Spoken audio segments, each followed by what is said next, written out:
एक तालाब के किनारे एक मेंढक रहता था। उसका कोई दोस्त नहीं था, इसलिए ज़्यादातर समय वह तालाब के किनारे ही गुजारा करता था।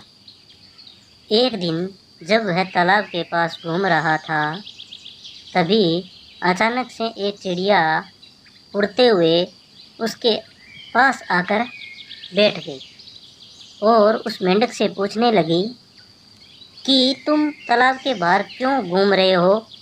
तुम्हें तालाब में रहना अच्छा नहीं लगता क्या? मेंढक ने निराशा के साथ उत्तर देते हुए कहा, मेरा कोई दोस्त नहीं है, इसलिए मुझे तालाब में रहना पसंद नहीं है। चिड़िया ने मेंढक से कहा, क्या तुम मेरे दोस्त बनोगे? मेंढक का कोई दोस्त नहीं था और मेंढक ने बिना सोचे चिड़िया से दोस्ती कर ली। और फिर चिड़िया ने मेंढक से कहा, मैं तुम्हें अपनी तरह आसमान में उड़ाऊंगी। यह बात सुनते ही मेंढक बहुत खुश हुआ। उसे लगा कि वह भी चिड़िया की तरह हवा में उड़ने लगेगा।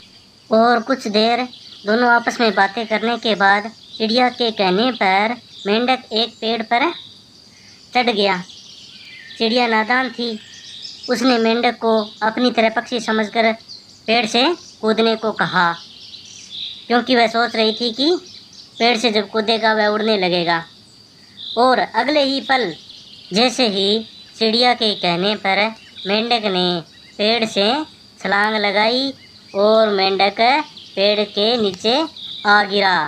गिरने से मेंढक घायल हो गया। यह सब देखकर चिड़िया डर गई और डरकर वहाँ से भाग गई। मेंढक धीरे धीरे चलता हुआ तालाब के अंदर पहुँच जाता है और मेंढक अपनी मूर्खता से बहुत ज़्यादा दुखी हुआ। उसे समझ में आ गया था कि भावनाओं में बहकर अपनी परिस्थितियों को पहचाने बिना कार्य करने का क्या अंजाम होता है।